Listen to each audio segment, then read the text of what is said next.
We are looking at a standard concave mirror.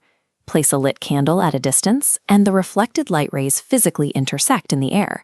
This convergence creates an inverted, real image.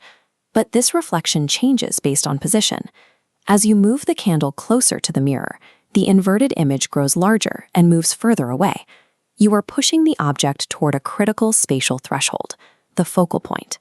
The moment the flame crosses that threshold, the real image vanishes. Instead, the light rays bounce and spread outward, making it appear as if a massive, upright virtual image exists deep inside the glass itself. Predicting exactly when this flip happens by drawing complex ray diagrams for every scenario is a slow process. It is an inefficient way to design precision optics like telescopes or camera lenses. Physics provides a single mathematical shortcut to bypass manual sketching. Calculate the precise location, the exact size, and orientation of any image using just 3 variables. By breaking down the paths of these light rays into geometric shapes, we can translate the physical behavior of light into a predictable algebraic law. Look at this 2-dimensional ray diagram. We have a concave mirror on the right, a horizontal principal axis through the center, our object AB on the left, and the intersecting light rays creating the inverted image A'B'. If we focus on the shapes created by these light paths, we find a geometric framework. Specifically, look at these 2 right-angled triangles anchored by the focal point F and the mirror's vertical boundary. Because these are similar triangles, their dimensions are proportional.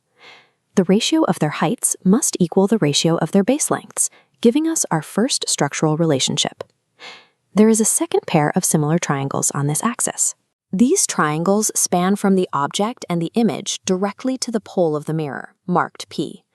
Since both sets of triangles share the same height ratios, their base lengths are linked. This creates a single geometric equation connecting the distance of the object, the image, and the focal point.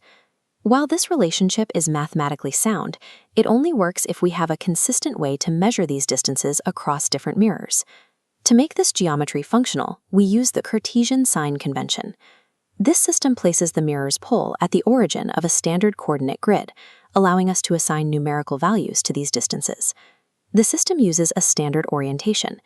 Any distance measured in the same direction the light is traveling is positive, while any distance measured against the direction of light is negative. We define 3 variables, U for object distance, V for image distance, and F for focal length. In this concave setup, we measure backward from the mirror to reach all 3, so they each receive a negative sign. Now we substitute these algebraic variables into the relationship we derived from our similar triangles. After canceling out the negative signs, the math simplifies into the mirror equation.